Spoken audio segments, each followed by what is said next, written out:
So next up, we're going to be talking about conquering the esports market with Matt Rutledge of Complexity Gaming.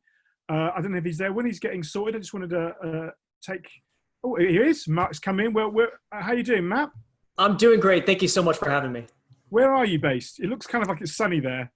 Well, a little bit. It's a little foggy. I'm based in San Francisco, California. Ah, San Francisco, California. Fantastic. Well, from London, England. Then lovely to have you on board. So, are you about ready to go? I've managed to get a bit behind, but don't worry. You can do your thing. Don't worry. I'm not going to. No problem. I'm a quick talker, so we're good to go whenever you guys are ready. A quick talker from California. I don't believe it. Okay. I shall disappear into the background, and if you need us, just put your hand up, and we'll All right. Appreciate that so much. Excellent. So in this talk, this is mobile gaming conquering the esports market. We're going to be focusing on mobile esports, which is one of the biggest topics right now in the esports industry. In my opinion, it's one of the largest sleeping giants. But one of the things that's really missing right now in the industry is just an awareness of what is specifically going on in the scene, what makes it unique, and what really you need to know about this industry. And so in this discussion, this is going to be pretty quick. I got 20 minutes, but I'm going to try to make it so that everybody gets something out of this. So I'm going to do a general overview, but then also make sure that I get to some really actionable tips. We'll start out by identifying exactly what you need to know about the mobile esports industry, diving into some of the unique strengths of this market, as well as talking about some of the myths and maybe some of the preconceptions that you ought to forget about. Secondly, we're going to talk about where we are now in the current market. Identifying some of the key successes and what really we ought to learn as far as lessons from some of these successes that we've seen so far. And then also talking about some of the unique challenges because of esports being driven through a different platform with mobile compared to the predecessors of PC and console. What things have we discovered ought to be taken a little more seriously and a bit more attention in order to navigate the nuances. And then finally, as an entrepreneur, I love talking about the future of mobile esports. So I outlined a few topics that also kind of illustrate and will hopefully help educate you about the mobile esports industry by identifying a few short-term opportunities and a few long-term. So just a quick overview about myself. I work currently as director of mobile gaming for the esports organization Complexity Gaming. I've been involved in the mobile esports industry from pretty much the beginning, going back to 2016 when Clash Royale launched. At that time, I was actually working as entrepreneur in residence for an investment firm and tech incubator and got the nod to start an in-house startup. And so I was able to convince our investors that esports was a pretty solid play. And then that's kind of how I got first started in the industry. And when I first entered in 2016, I got a real sense that there was something huge coming specifically for mobile gaming. And I've been a specialist in kind of building at the forefront ever since. So over my time in the industry, I've been really fortunate to be in a position to be the first mover in a lot of different areas, experimenting with a lot of novel marketing campaigns. I was the first to contract a professional Clash Royale team, the first to go out and sponsor events online as an endemic sponsor for Clash Royale. I was also the first to run a recurring live event series in North America for a mobile esports title when I ran the Mobile Gaming Monday series out of the TCL Chinese Theater. And so really fortunate to be able to be in this position where I can focus all of my attention on the mobile esports industry because of just how complex and nuanced it is. So I'm really excited to be able to share some of these lessons today. And I really appreciate all of your interest in the mobile esports industry. So first of all, what do you need to know? So I did mention that mobile esports really is a sleeping giant. There's so much hype and excitement about mobile, but it seems like, at least in the West, we're still waiting for these key titles to really explode and take off in the US markets and the European markets, even though we're seeing a lot of success right now in Brazil and India, Southeast Asia, and of course in China. So what exactly are some of the unique strengths that has allowed it to succeed in these areas? And what are some of the preconceptions that you probably ought to forget? So let's jump into some of the strengths. So first of all, at the top is the mobility. And this is a bit of a pun, but I actually do want to highlight exactly what that means, which is you can bring your device anywhere. And that makes this the only gaming platform that you can just pop into a game anywhere with a friend, no matter what you're doing. And so it's a platform that allows for gaming to fit into your lifestyle in a much more natural way than PC gaming or console gaming does. The way that that's manifested into the mobile esports industry right now and is how gamers consume their games. And so as an example, kids nowadays are going to be playing these top mobile titles with their friends on the buses on the way to school. They're going to be playing in lunch break at school. They're going to be playing anytime they go to the bathroom. They're going to be after school, they're going to be playing as well. So it's so flexible that it fits into your lifestyle without you having to make any core adjustments. Another big benefit of the mobility is that everybody has their own device and they're able to bring their own devices. So I mentioned that I ran a live event series at the TCL Chinese Theater. Actually, that was structured in a really unique way. It was supposed to be a mobile first format. And so instead of a traditional LAN event where you have PC stations or console stations throughout the venue where people come up to and sit at in order to play, it was actually an open floor format. There were no chairs.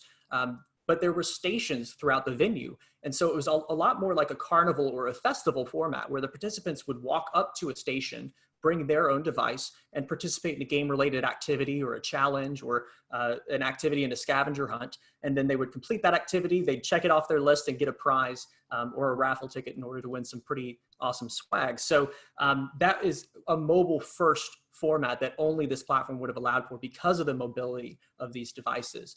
Secondly, of course, is the social aspect of the mobile device. So not only is this now becoming one of the primary platforms for gaming, but it's also already, even before this boom, the primary platform for social engagement, creating content, sharing content, connecting with people. And there also are a ton now of extremely popular social media platforms that are mobile first. So of course, platforms like Instagram, TikTok especially. So there's so much synergy because of these other developments in mobile technology that are taking place on this platform when you combine gaming and especially social gaming into the mix. And lastly is the accessibility. And so what I mean specifically by this is that, first of all, everybody has a mobile phone nowadays, realistically speaking. And what's really great about the mobile esports industry is all of these top titles are free to play titles. And so anyone in the world can hop into one, test it out with a quick download, and to be able to hop in and become a gamer now. And that is one of the biggest things, in my opinion, that the mobile esports industry has offered to the broader esports industry as a whole, which is unlocking this new customer segment of gamers. So it's a great entry point in that way. It's very, very accessible. So with that in mind, what are some things that you may be thinking about the mobile esports industry in particular that you probably ought to forget? So a few myths that I have kind of outlined here is, first of all, that mobile is only casual. So of course, one of the things that comes up generally with mobile gaming is a reference or two to games like Candy Crush. And there's no doubt that there is a very robust and successful casual mobile gaming market. But the reality of the situation is, in recent years, there's been a broader trend toward games becoming a lot more competitive and also gamers taking them more seriously. So in the most recent years, you'll notice that multiplayer titles, obviously ones like Pubg Mobile or Call of Duty Mobile, are becoming the most played games in the world. And then also the gamers themselves now are not just the ones that are just playing in their spare time, but they're actually so in love with the game that it's become such a fixture in their lives and things that they share with their friends that they care a lot more about it as well versus just a casual gamer. So while there is obviously still a healthy casual gaming scene in the mobile landscape, that is certainly a myth that goes a little bit too far. Secondly is the bad control mechanics. This is something especially that I hear a lot from those in the PC esports industry, and they just don't seem to be able to take it seriously until there is a mechanical skill cap. But what I would say to this point is, first of all, the control mechanics for a mobile device certainly ought to be different than what the control mechanics are for PC and console. And I think what we've seen at the very beginning are games that were successful on the other platforms being transferred over. And so naturally, there may be things that may not be able to work. If you think about other titles as an example, Rocket League is very smooth to play on a console controller. But if you try to play it with your PC, you're going to have a hard time. And it's just natural that games are able to be a lot more intuitive and smooth based on the platform that you're playing it on. So there are mobile-specific controls and mobile-first games that do have intuitive controls. And I think we're seeing a lot more of those be able to develop as well. And the last myth, of course, is that the technology is not there. I've seen this a few different ways. So I want to make sure that I can kind of cover this on all bases. First of all, you may be impressed by what type of mobile technology there is. So I actually have myself a mobile phone that is capable of 144 hertz refresh rate. It's got a 1080p screen, and it also actually has a active cooling system. It's got fan intake and outtake, and then also has liquid cooling inside the phone itself. It is an absolute beast. It's called the Red Magic 5G, so also 5G capable. And it may shock you if you take a look at the specs of the latest mobile gaming devices, what the technology really is. But there's also a flip side, which is that the mobile games themselves are now being designed and optimized to run on practically any device. And that was especially the case with a title named Free Fire, which you may or may not be aware of, but it actually got 500 million downloads last year. But that was optimized in order to run on practically any phone and bring a quality battle royale experience to literally anyone. And it was for that reason primarily that it was able to explode in Brazil in particular, and has become what it is today. So I'll be able to dive into Free Fire more later on. But so the technology aspect is certainly a myth when it comes to mobile gaming. All right, so with that in mind now, where are we now? So I want to make sure that I can outline a few key examples of success to really illustrate what it is that the mobile esports industry has to offer. And then I can also talk about some unique challenges that I've noticed from my perspective along the way. So without a doubt, the first key success is in content. So YouTube content in particular for mobile games is absolutely taking off. If you take a look at what the top games were on YouTube last year in 2019, you'll notice a huge prevalence of mobile titles. I put an asterisk next to the ones that are mobile only. I mentioned Free Fire, Pubg Mobile, Brawl Stars, and Mobile Legends in particular, but take a look deeper. Look at those other titles. Ones like Minecraft, Fortnite, Roblox, all have a mobile version as well for their game. And then two of the other ones are League of Legends and Pubg. Pubg, of course, has Pubg Mobile, and later this year, we're gonna get League of Legends Mobile or Wild Rift. So you really see all across the board how mobile is excelling on YouTube as a platform. And what is actually striking is I discovered that over 70% of the watch time on YouTube comes from mobile devices. And so this was a situation where there was already a huge prevalence of mobile users on YouTube that are now also being able to find content for the games that they play. So it's a very natural thing that YouTube is starting to take off, and particularly around mobile gaming. The second is the growth rate. I wanted to pinpoint a few examples of this just to put it into perspective. Pubg Mobile, of course, is one of the more prominent mobile titles at the moment. They actually are the most popular in 50 million daily active users, which is remarkable, and that actually excludes China. There's a Chinese version of the game called Peacekeeper Elite, which was actually the highest grossing game period from a revenue perspective last month. But Pubg Mobile specifically has 50 million daily active users. What this means, though, is for everybody else in the esports ecosystem, you have this incredible growth ability. And so I want to pinpoint one example for Pubg Mobile, which was in India, actually, a live event series called Do Arena, which was, they've been in existence for a few years. In 2018, they ended up running events that engaged 70,000 participants, which was, I mean, for all intents and purposes, that's a pretty decent number, 70,000. However, last year when they added Pubg Mobile to the mix, that skyrocketed to 1.5 million participants across their events in Do Arena. That's in India and Pakistan. Absolutely phenomenal to see that type of growth. Another example is Call of Duty Mobile, which of course in the West is one of the largest titles.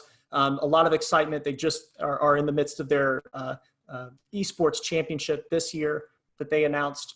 What's remarkable about their growth rate in particular was that when they launched that title about 7 months ago, they ended up getting 100 million downloads in the first week. It shattered records. And another interesting fact is that over 40% of their revenue is actually coming from the US market. So while it's obvious that there are successful mobile esports titles in a lot of emerging markets, India, Brazil, Call of Duty Mobile actually has penetrated the US market, which is really exciting. And I think we're getting a glimpse of the future of what's to come for the primary Western countries as well.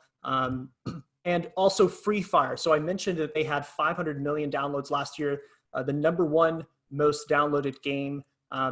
What's remarkable is just what that has become in the Brazilian market. It has absolutely taken over. Everybody is playing this game on the streets. Celebrities are talking about it and interacting with the pro Free Fire players on social media.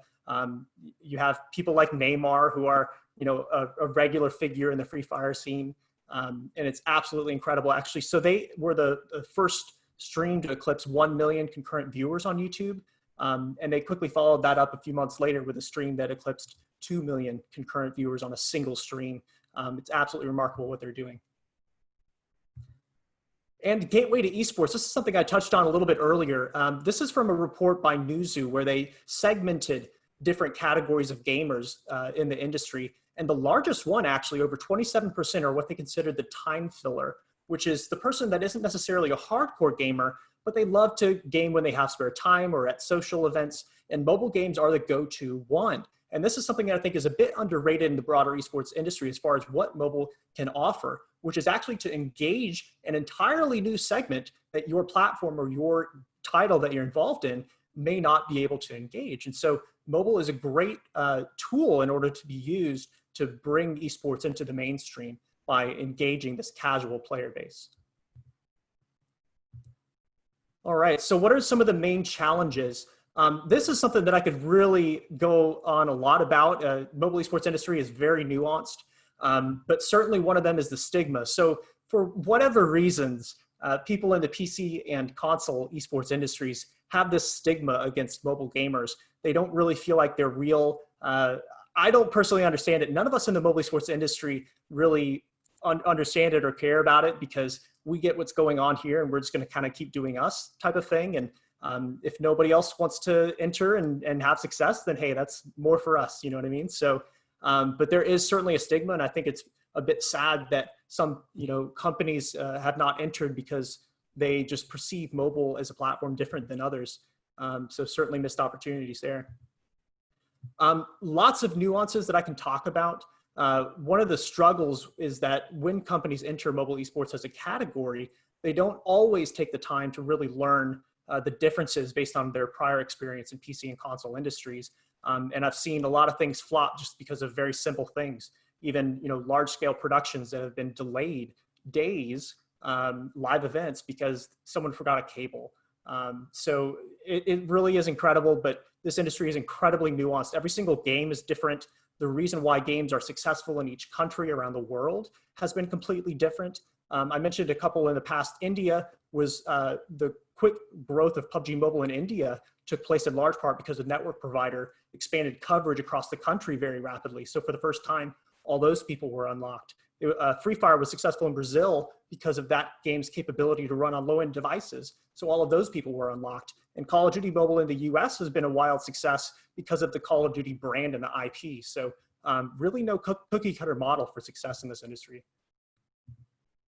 And then the casual and competitive balance. So this is what I personally consider to be the holy grail of the mobile esports industry, which is how can you sustain a healthy industry ecosystem within your game for both the casual and competitive stakeholders. So any type of mobile game is going to be primarily held up by a casual player base and a casual viewership.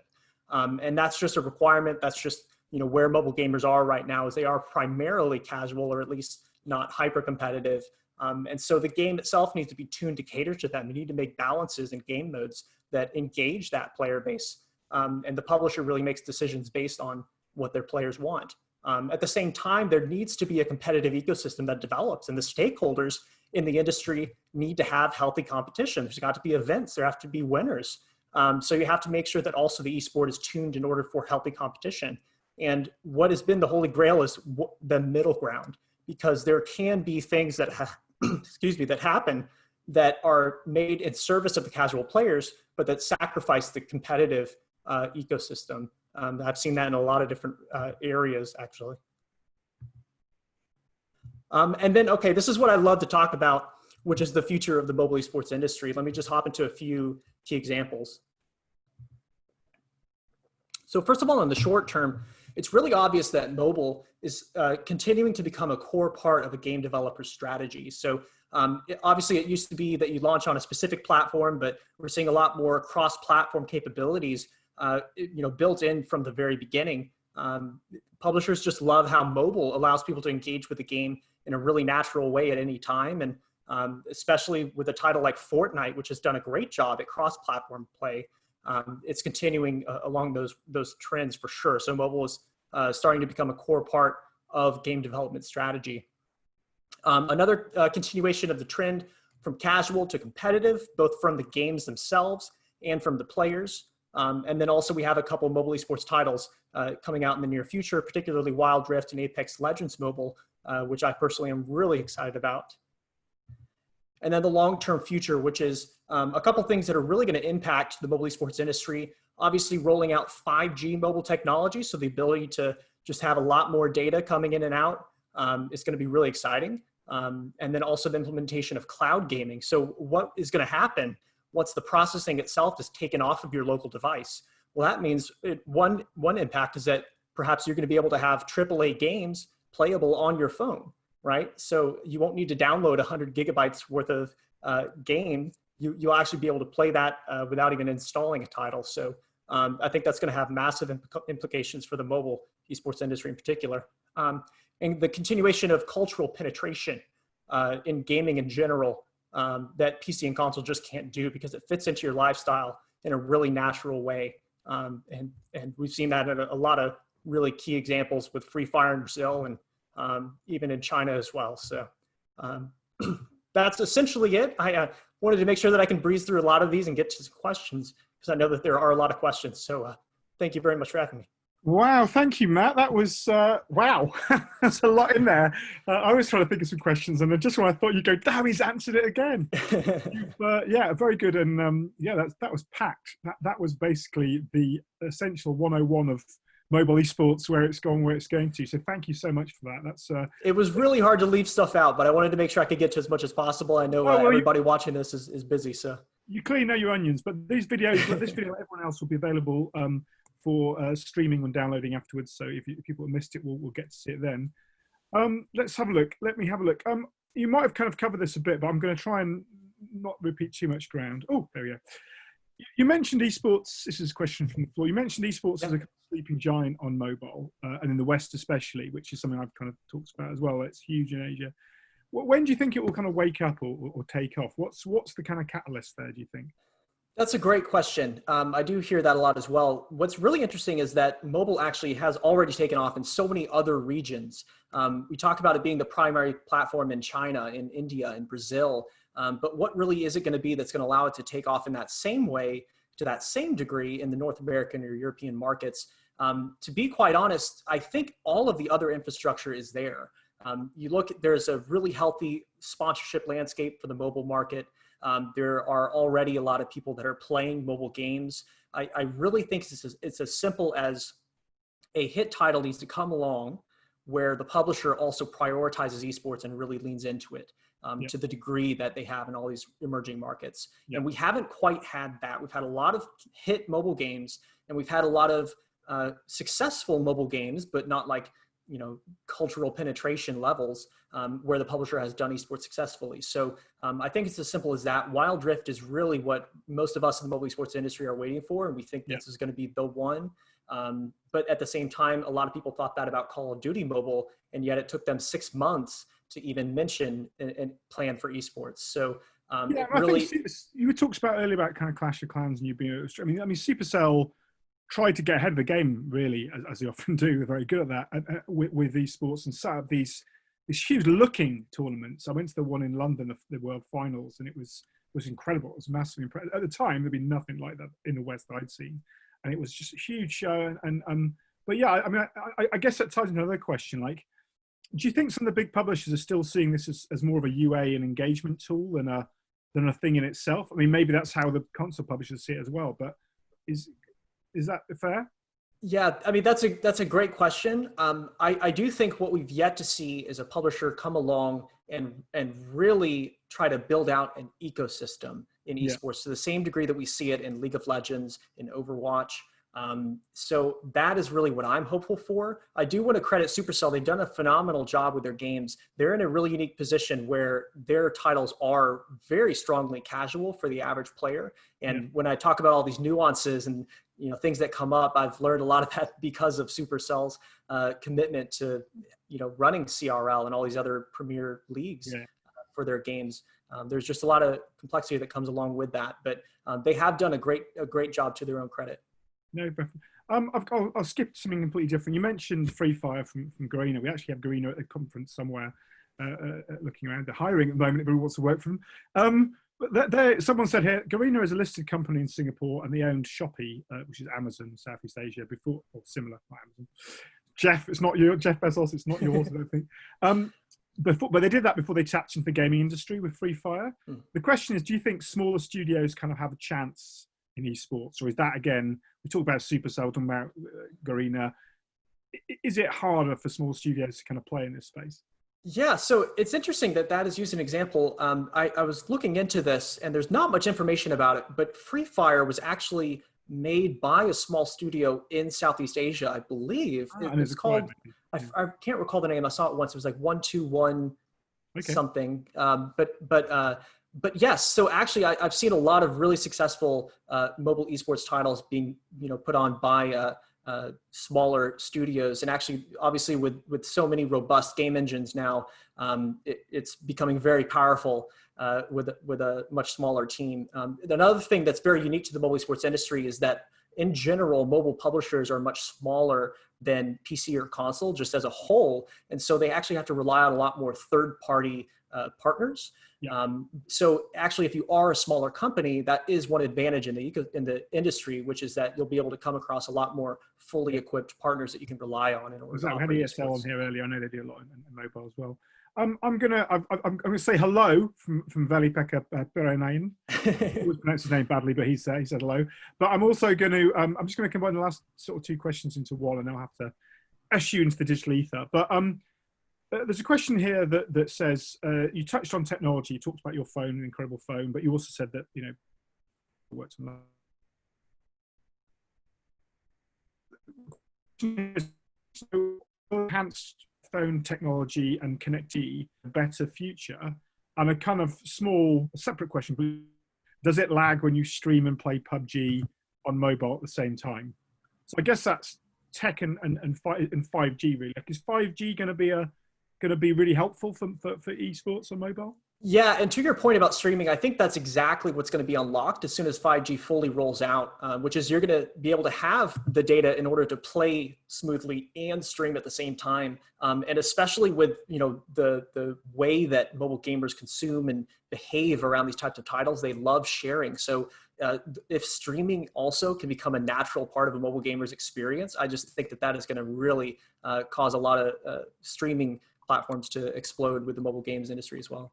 Cool. On that note, I'm going to have to sadly, I'd love to talk, we'll get a chance to, but I'm going to have to sadly send you into digital ether now, and thank you, a virtual digital round of applause from us. We were thinking about putting canned applause on, but we thought that might be a bit like a 70s TV show. So, but thank you for your time. Feel free to chat with Matt in the Discord or in the Meet to Match. I'm sure he'd love to hear from you. Thank you very much, Matt Rutledge. Absolutely. Thank you so much. I'll just say, feel free to reach out to me on Twitter. I'm @themobilemat. And you can also reach me by email at matt@mobileesportslab.com. Fantastic. Good stuff.